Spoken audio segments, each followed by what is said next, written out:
என்ன பாக்கியம் ஏன் ஒரு மாதிரி இருக்க? உன் மகனுக்கு கல்யாணம் முடிச்சு ஒரு வாரம் கூட ஆகல, அதுக்குள்ள உனக்கும் உன் மருமகளுக்கு எதுவும் சண்டையா? அதெல்லாம் ஒண்ணு இல்ல செல்ல தாயி. நேத்து என் மவன்ட்ட கேக்கேன், என்னைய பிடிக்குமால உன் பொண்டாட்டிய பிடிக்குமான்னு கேட்டேன். அவன் படக்குன்னு சொல்லி போட்டான், என் பொண்டாட்டிய தான் பிடிக்கும்னு. செல்ல தாயி, நான் கேட்ட மாதிரி உன் மவன்ட்ட நீனும் கேட்டுவிடாத. என் மவனுக்கு அது கல்யாணம் முடிஞ்சு 4-5 நாள் தான் ஆச்சு. ஆனா உன் மவனுக்கு 4-5 மாசம் கிட்ட ஆச்சு. கண்டிப்பா உன் பொண்டாட்டி தான் பிடிச்சிருக்குன்னு சொல்லுவான். சரி போயிட்டு வரேன்.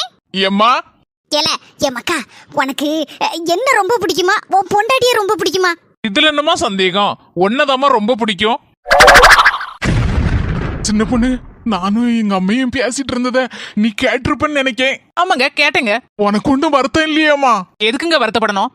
அதுக்குள்ள நான் உன்னை விட எங்க அம்மையை தான் ரொம்ப பிடிக்கும்னு சொன்னேன். இந்த 4-5 மாசத்துல நான் உங்களை நல்லாவே புரிஞ்சு வச்சிருக்கேங்க. 2 கண்ணுல எந்த கண்ணு பிடிக்கும்னு கேட்டா என்ன சொல்ல முடியும்? 2 கண்ணும் தானே பிடிக்கும். உங்க அம்மாவை ரொம்ப பிடிக்கும்னு சொன்னதுனால இப்ப அவங்க எவ்வளவு சந்தோஷமா இருக்காங்க. அவங்க சந்தோஷம் தாங்க நமக்கு முக்கியம்.